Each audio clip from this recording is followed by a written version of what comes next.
Goines and Kenyatta now, Crime Partners, Chapter 12. In the late afternoon, as Kenyatta and some of his group drove swiftly back towards town, Detective Benson and his partner sat in their office pondering the last killing to be dropped in their laps. The other detectives in homicide had just walked out from a briefing where the chief of police had read the riot act to them. Either make some arrest on some of the latest murders or get ready to see certain changes made in personnel. Some changes would be made, and none of them wanted to be the officers shifted around. It would look bad on their records. Plus, it would be a cut in pay. It seemed to me that Bastards was looking right at me, Ryan said for the 10th time. I know. I had the same goddamn feeling, Benson admitted. It seems as if somebody is going to catch hell if something doesn't break around here. I had hopes that by now, Ben, some kind of break would have come our way, but there's been nothing. It's as if nobody knows a fucking thing about this shit, and I'm sure as hell that the same people are responsible for all these murders. Benson stared moodily at the ceiling. I'd have thought that after talking to what seems like every goddamn junkie in the city, we would have turned up something. But no, not one damn break. Yeah, I know what you mean. We must have talked to over 100 of the bastards, yet none of them could give us the information we really needed, Ryan stated, going over in his mind the long hours they had put in talking with various drug addicts. We can feel proud of the fact that we've helped Narco bust at least 10 different pushers, Benson stated. Them guys in Narco have got it made, man. Just kick a few doors down, and they got all they need to make their boss happy. The sudden ringing on the phone made both men alert. Ryan snatched the receiver off the hook. Don't be in too much of a hurry, man. It might be another killing, Benson said. Yeah, I remember you, James Brown. I've been wondering when you'd call. I've been giving you a lot of thought thinking you shitted us to get out that day, Ryan stated, leaning back in his chair. You're right around the corner, huh? Well, come on up. One of us will be waiting downstairs for you, Brown, so hurry up. Ryan hung the phone up and smiled over at his partner. And as for you, Detective Benson, he said, grinning at his partner, I don't ever want to hear you call these guys human riffraff anymore. Come on, I'll explain it to you on the way downstairs. I think our break has come. Ryan almost ran towards the elevator. Our boy Brown just might have something for us. He thinks he can pick out the mug shots of the men who put the finishing touches on our pusher man, Little David. Yes, sirree. He says he's sure of it. If the boys are in the mug books, we've got our break. Did he see them do it? Benson asked as the elevator arrived. No, I don't think he's an eyewitness, or else he doesn't want to get that involved in it. But he says we should appreciate what he's got for us. Before Benson could say anything, he continued, appreciate enough to give him $20? Oh shit, Benson cried, not concealing the disappointment he felt. Before he could complain, Ryan leaped down his throat. Just what in the hell are you talking about, Ben? Here you are crying about the only fucking break we've had. God damn it, man. I want to break this shit wide open too, but I don't expect the killers to come walking into our office and confess, nor do I expect an eyewitness to come walking in. Now here we've got a guy who says he can help us, and you're disgusted because the guy is not an eyewitness. The elevator stopped on the second floor, and the two uniformed policemen got on. The two men discontinued their conversation at the sight of the two detectives. Hey Ryan, I'm sorry about that. You're 100% right. Too. I don't know. It's this fucking steady flow of murders that's getting me down. Maybe I'm not thinking right, or I'm thinking too much about the case. How many officers have been knocked off in 6 months? How many arrests with convictions have we come up with? Benson didn't answer, or didn't wait for an answer. He continued. So I'm guilty of hoping for too much. I don't know, but I do know you're right about what you just said. The elevator came to a halt on the ground floor. Ryan put his arms around Benson's shoulder. No, I'm not right. I'm wrong as hell for jumping on you like that, he said as they walked away from the staring officers. I should know better than anyone how a man could hope too much. I know exactly why you feel disappointed. It's because you're such a good damn cop, that's why. Before the men could continue their conversation, The man they were looking for came running up. James Brown glanced around nervously. "I don't like to be seen down here," he said in the way of greeting. "Come on then," Ryan said, and led him back towards the elevator. Brown didn't say another word until they were on their way up in the elevator. "Now, what's this crap about you're pretty sure these boys made the hit, even though you didn't see them do it?" Ryan inquired as they reached the third floor and got out. "It's like this," Brown began. "These two guys were watching little David for the past week. I mean, really laying on the guy's tail. That's the reason why I noticed them. They didn't show up until David did, and didn't leave until after he did. At first I thought they might be cops, but after getting a good look at them, I knew they were hoods. Next, I put them down as a couple of stick-up men who were trying to figure out a way to knock off little David. When I say knock off, I don't mean put him on ice. I just figured they wanted to rip off some of the dope money David was racking up." Vincent led them to the rear of the large office. There was a large, long counter in the front where two policemen worked, but they went past the counter. He opened the door into a small room with nothing but a desk in it.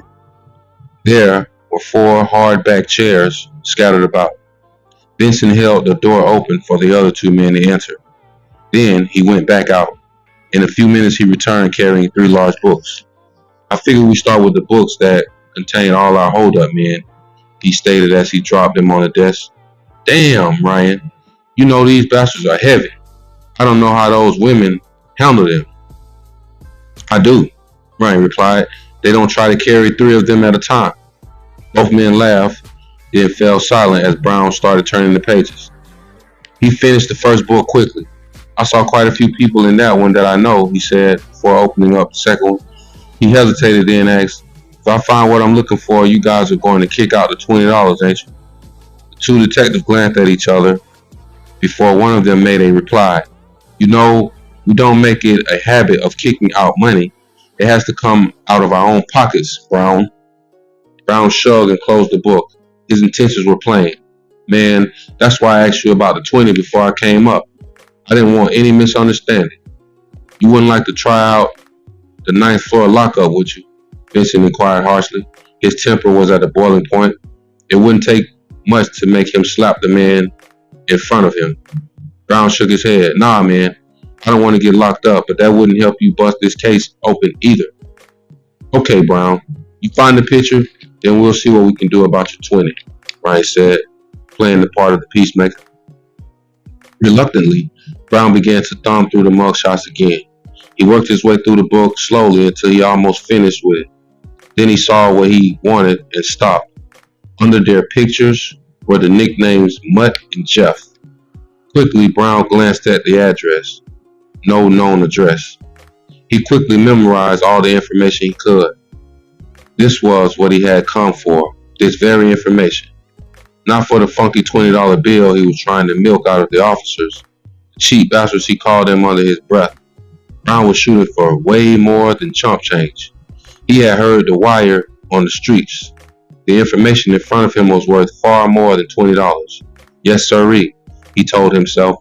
The Kingfisher would pay big stuff for this little bit of shit. He debated whether or not to tell the police anything, then decided it might be best to be honest with them. He might need a favor one day. "These 2 cats right here," he said and pointed his finger at them. "I couldn't forget them 2 guys no kind of way. This one motherfucker looks as if he ought to be playing basketball with the Globetrotters or something. Maybe even the Pistons. You know what I mean? The cat is really tall." Ryan glanced down at the pictures. A feeling of exhilaration ran through him. The only lead they had was from a woman who glanced out her rear window and said she saw a real tall man going through her yard. It made sense. The pieces were beginning to fall into place. That's all Ryan had been waiting for. He had the feeling now that the thing would be busted wide open soon. Vincent began to put the books back together. "I hope you ain't trying to shit us, boy," he said, but he too couldn't hide the excitement in himself. He too felt that it was just a matter of time now. They had the hit men's names and pictures. Maybe they didn't have an eyewitness, but once they got their hands on these boys, they'd get a confession. One of them would crack. They always did. Well, Brown began slowly. You guys going to keep your word? He asked, hinting about his $20. Ryan could see his partner's lip turn down a sneer, and he knew that Benson was about to say something they might regret later on. The informer had come through for them, so he might come through again in the future. It was well worth the price of $20 to get a line on the hitman. It's worth it, Benson, he said quickly. Brown, here, really earned his pay. Let's split it up. Who knows? He might come up with something else one day that we might be able to use. Benson didn't like the idea of paying out any money, but as Ryan said, it was sure worth it. Okay, give it to him. I'll give you my share as soon as we go out. I got to get some change for a 20. I don't know if I got that much on me, Ben. So you give him your 20 and I'll straighten it with you, okay? Gritting his teeth, Benson set the books back down. He fumbled around to get his wallet out, then removed the $20 bill. That was my fucking lunch money for the rest of the week, Ryan. I hate to see that bastard take it and shoot it up. Don't let it worry you. I know Sally will give you a few more dollars if you should get uptight, Ryan said, referring to Benson's wife. Yeah, Benson replied, but he wasn't smiling. He didn't like the idea of paying informers. He tossed the $20 bill down on top of the desk. Don't have an overdose with it, Brown, he stated coldly. As he gathered up the large mug containers, Ryan watched his partner. The hunched over shoulders and the firmly tight jaw muscles revealed the man's feeling more than any words could. Ryan decided to get rid of Brown as soon as possible. What's wrong with him? Brown asked as he led from the room. You wouldn't think that I just gave him the information that might get him a promotion, would you? Brown was just paying lip service now. What he wanted most was to get as far away from the police station as he could. He would make his phone call from the nearest phone booth, then have King Fisher's men meet him somewhere. He wished there was some way he could get to meet the King Fisher in person. That would really be something. He would be set for life then.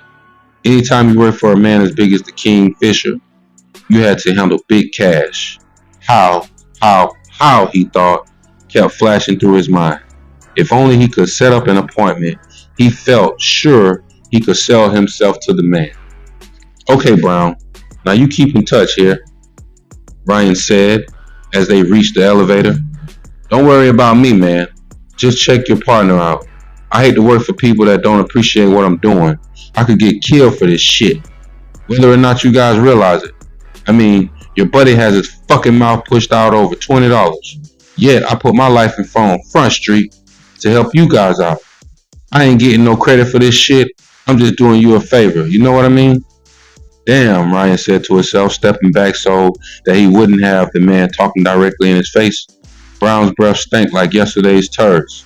Another good smell of it and he'd feel like letting up his lunch. When the elevator came round, Ryan changed his mind about riding downstairs with the man. Okay, Brown, I'll let you go from here. You know your way out. Next time, do it just like you did today. Don't worry about the money. If you have something nice we can use, I'll find the cash somewhere. Ryan held the door open and then stepped back before Brown could talk directly in his face. James Brown only nodded his head in agreement. Yeah, man, I'll just do that, he said, but his thoughts were completely different. It would be a cold day in hell before you bastards get some more information out of me, he reflected. If I hadn't needed to see that mug book, you motherfuckers wouldn't have got that info. He watched the door close, keeping the fake smile on his face until it was completely closed. Then he spit against the door. You bastards, he cursed loudly. Since he was the only one in the elevator, as soon as it reached the ground, he rushed towards the nearest phone booth. How he wished he could have gotten his hands on a snapshot of those two guys. Briefly, he wondered how he could go about getting one of the pictures. He knew the men were ex-cons. There had to be other pictures of the men around. His mind raced, trying to figure out how it could be done. If he went back upstairs after the detectives left, he could possibly con one of the policemen into letting him glance back through the books. Nah, the bitches wouldn't go for it. After all, they were police too, even though the cunts had pussies. Both of the phone booths were in use. He waited for a minute, then decided to find a booth outside. Brown almost ran out the door. He spotted one across the street, then almost got a ticket for jaywalking. He searched in his pockets frantically for the number. King Fisher's men had been up on the corner passing out the number, telling everyone that the reward would be paid instantly. Finally, Brown found what he was looking for.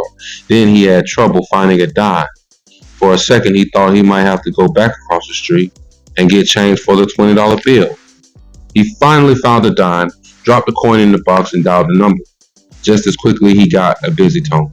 He tried it again, and the second try, he got through. "Hey man, this is Brown. Brown off of John R. Street. Yeah, well, I'm calling about the reward King Fisher has offered." "Yeah, man, I'd like to see the King Fisher." "Yeah, brother, I guess you would like to see the King Fisher." The man's voice came back over the phone. "You and half the niggas in the city. Now tell me, man, what have you got?" "Hey, baby," Brown cried out. "It don't go like that. I'm calling about the reward money, man, so take this off. Whoever you got to get in touch with, ask them how much will they pay for the names of the two men that made the hit." The man on the other end of the line got serious. Sam had leaned on him and the rest of the boys. They wanted this shit cleared up, and this might be the break he was looking for.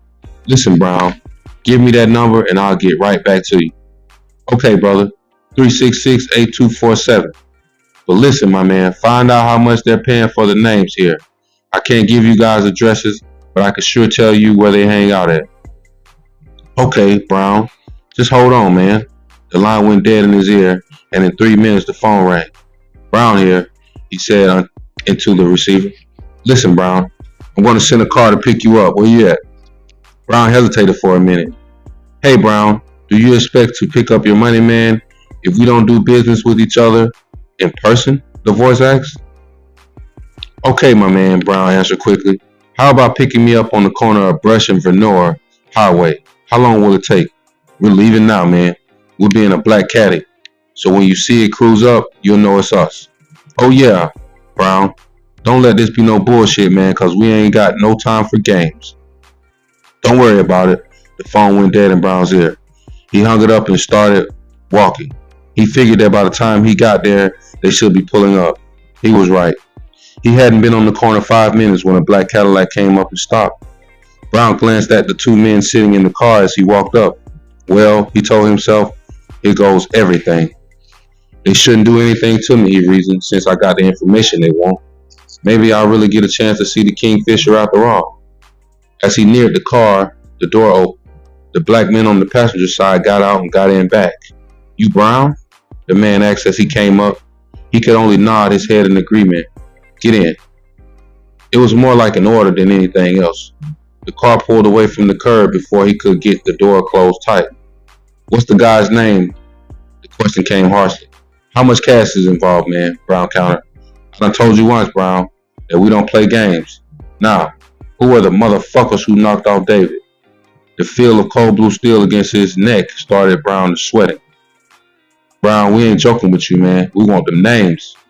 The gun pressed against his neck scared him, but the thought of the large reward being taken from him gave him courage. "Hey, man, I heard the Kingfisher was a for real dude. The word is out that he is paying a reward for this information, man, and I want my share of it. Now, if you guys are trying to shake me down, I'm sorry. Killing me ain't going to get the information for you." Brown could have told himself where he got the nerve. Brown couldn't have told himself where he got the nerve from, but it was there. "I want to see some green, man. Real paper. You dig where I'm coming from? The cats I'm about to tell on would bury my ass if they knew I was there, man." Tim was just a leg man. Sam had told him to try to shake the information out of the man, but not to blow it. Sam was on his way over to meet them so that he could handle it himself. He had the cash with him. The driver, Big John, didn't say anything. Brown glanced out of the window. He was surprised to see them crossing the Belle Isle Bridge. They continued on around the island until Big John parked near the beach. As soon as they arrived, another Cadillac pulled in behind them. A big man wearing an expensive suit got out of the passenger side and walked down toward a park table near the water. Tom motioned for Brown to get out and walk. Then he came out behind Brown. He led the way over to the tall, brown-skinned man. "Hi, Sam. This is Brown. He says he's got the info we want." Sam spread his hanky and sat on the edge of the table. You wouldn't really be trying to run no game on us, would you, boy? He asked harshly as he studied Brown. You use, don't you? Question took Brown by surprise. Yeah, man, but I ain't sick, and I ain't broke. I got enough for a fix, man, so this ain't no game. Let's see your bread, Sam ordered. Brown removed the $20 bill, plus 7 more that he had already had. He thanked his lucky stars that he had shaken the police down for the $20. It ain't much, Sam stated as he examined Brown closely. I don't know, boy. You just might be silly enough to try a shakedown. No way, man. My ma ain't had no fools. Can't you see, brother? I ain't no kid. Man, I've been around a long time, so I must have some kind of brain, Brown managed to say. What's the name of these punks that made the hit? Sam asked sharply. There were tears of desperation in Brown's eyes, but he shook his head. Man, the wife said the big man was paying a reward now. I don't have to get all of it, but I ain't giving up what I know for nothing. I just ain't gonna do it. Them cats would kill me if they knew I was there, so I want to see some kind of bread. Sam examined him closely. He was pretty good at reading human nature, but he also knew a junkie could lie to Jesus and get away with it. How do I know these guys you're talking about did it? Sam asked, then added, how the fuck do you know if they really did it unless you was up on the hit? Brown choked back a lump in his throat, then said, I'm going to tell you what I know, then see if you believe the names are worth anything. Then he ran it down how he had watched them following David for the past week. When he finished, he told everything except the names. And you say you know these motherfuckers' names, huh? For the first time, Brown told a lie. I was in the joint with them. They don't know me, but I know them. This one guy played on the prison basketball team, Brown said easily. Sam shook his head. It sounded like these were his people, all right. He believed he would have been able to see through lies if Brown had been telling the truth. Yet he didn't know where they lived, which made sense too. Hitmen wouldn't run around telling people how to get in touch with them. But Brown knew what neighborhood they hung out in. All young blacks have to have somewhere to hang out and brag. Tell me something, Brown. Do you think your information is worth $5,000? Sam asked quietly. Brown shook his head. It may not be worth that kind of money, but it's worth something, mister. Sam pulled out his roll and peeled off 2 $100 bills. How about that? He inquired in that cold voice of his. That should just about pay for the neighborhood they hang out in. Brown replied, seeing the huge roll and realizing that it was up to him to talk his way into as much money as he could get. I not only knew the 2 men's name, I also know their nicknames, Brown stated, wetting his lips. They had become so dry that he found it hard to talk. So I'll ask you in all honesty, don't you think that's worth more than what you're offering me? Sam looked at the man and laughed. If you weren't a hype, Brown, I could have used you. Now give me some information that I could use. He wasn't asking anymore. Brown didn't bother reaching for the money. I'm going to put all my cards on the table with you, man, and I hope you give me a fair shake. I don't know how much it's worth to you. Only you can be the judge of that. How much is worth to me, Sam thought to himself. It's worth my home, car, my wife, my very life. That's what it's worth. But he never showed it as he talked. King Fisher wanted the men who had done this, and if he didn't get them, he was going to replace a lot of people, starting with Sam. Sam made a gesture with his hand. Let's hear it, Brown. I ain't gonna try to fuck you out of no money. If I think your information is good, I'll pay you accordingly. Okay, Brown said. The short one's name is Billy Good, and the tall one is Jackie Walker, I think. But anyway, they're called Mutt and Jeff, because one's so tall while the other one is so short. They hang out on the north end. Sam stood up so quickly and he took Brown by surprise. Get on the phone, he said to one of his men, and called Benny's barbershop, asking for the lowdown on a couple of punks called Mutt and Jeff. Then asked him what their names are. The man hurried over to the car Sam had got out of and started talking on the phone. He was back in a few minutes smiling. He knew who I was talking about, Sam. The 2 studs are supposed to be pretty good stick-up men, and there are a few wires out on them as hitmen, even though as their business is generally kept quiet. Dangerous is the word, Benny said. What about their names? Sam asked, snapping his fingers. Did you forget to ask? No, I got 'em, Sam. Let me think a second. Oh yeah, Billy and Jackie. He didn't know their last names, but those are the first ones.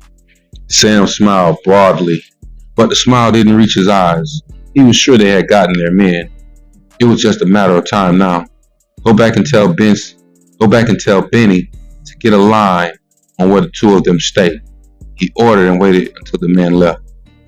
I guess you did earn a little more than 200, Brown, he said and began counting. When he reached 500, he stopped. Brown couldn't believe his luck. At first it had been just an idea, but it had paid off. 500. He had never expected the 5 grand. The 500 was like 5 grand. But as he watched Sam peel off some more bills, he put 10 $100 bills in Brown's hand. How's that, Brown? Does that make you happy? Brown could only shake his head. Happy wasn't the word. He didn't know how to thank Sam. Sam just waved him down, not wanting to hear it. That's all right, brother, Sam said as he got up from the table. I am very thankful for the information you gave us. If you want, my boys will drop you off at the nearest bus stop, and don't shoot too much dope at once, Brown. You might not live to enjoy your good luck. His laughter rang out loud and clear as he headed for his Cadillac.